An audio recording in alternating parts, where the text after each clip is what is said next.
The Israeli president will arrive in Australia tomorrow, and there is a lot of drama and security that comes in and around Isaac Herzog and his arrival. He is here upon the invitation of the Prime Minister. He will play a significant role tomorrow, meeting with many of the families of those who were most broken by the events in Bondi.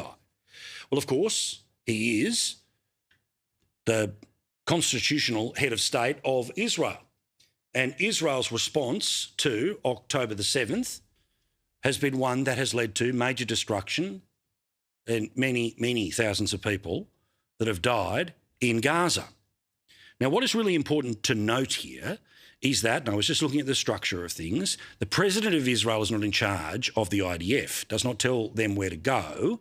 It is a ceremonial role in terms of the army. It is the Prime Minister and the government who have a more direct relationship with telling the army in which direction to go and how hard to hit. But the reality is that because this is the President of Israel, this is the opportunity for those that have often taken to the streets to do so again. And they plan to do so tomorrow in massive numbers and many days across the week. And they're even willing to go to court to challenge laws which are telling them to stay out of the CBD or go anywhere near the traditionally Jewish communities of the eastern suburbs of Sydney.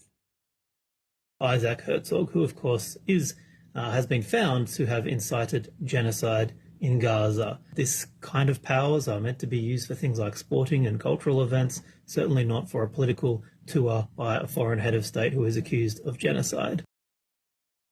Now, we'll watch all of that tomorrow. Look, it is before the courts. The guess would be that, as we've seen in the past, no matter what the laws are, somehow the courts end up finding a way for the process to take place. One of the ways to get around it, unlike what took place, say, with things like the Harbour Bridge, there's already fencing up in and around important buildings in Sydney, meaning physically they won't be able to get anywhere close to where the president is, but watch this space. But that said, something also really important to note, it's popped up in the past couple of days, and it is to do with the graves of Australian soldiers at an international war grave that is in Gaza. Now, these war graves have been disturbed at best or have been desecrated as part of what has been taking place when it comes to the war. The Guardian is the one who's been running on this story here, and they have focused in on a family member of one of those whose grave is one of those potentially in question with this war grave in Gaza.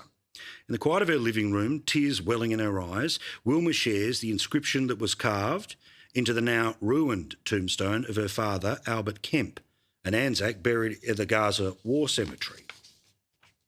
This is a picture of her father, by the way. Now, the IDF have responded to all of this, saying that the military destroyed the graves to deal with underground terrorist infrastructure identified within the cemetery and its surrounding area, a claim that's been met with scepticism by some of the families of the Anzac dad. That is what was written by the Guardian. It also goes on to say that Wilma and her family now have no idea where Albert and his remains are.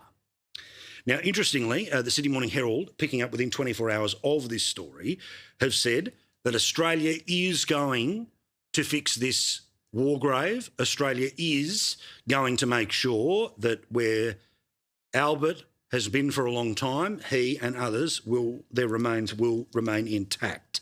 A Department of Veterans Affairs spokesman said there's been a significant damage to the cemetery, which includes the graves of Australians. The Office of Australian War Graves is very concerned by the damage to the cemetery and Australian war graves.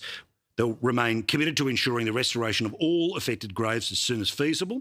They said that the Commonwealth War Graves Commission planned to secure and repair the cemetery as soon as it was safe to do so. However, it expected that full reconstruction would take some time, as the immediate post-conflict priority would be directed to humanitarian efforts.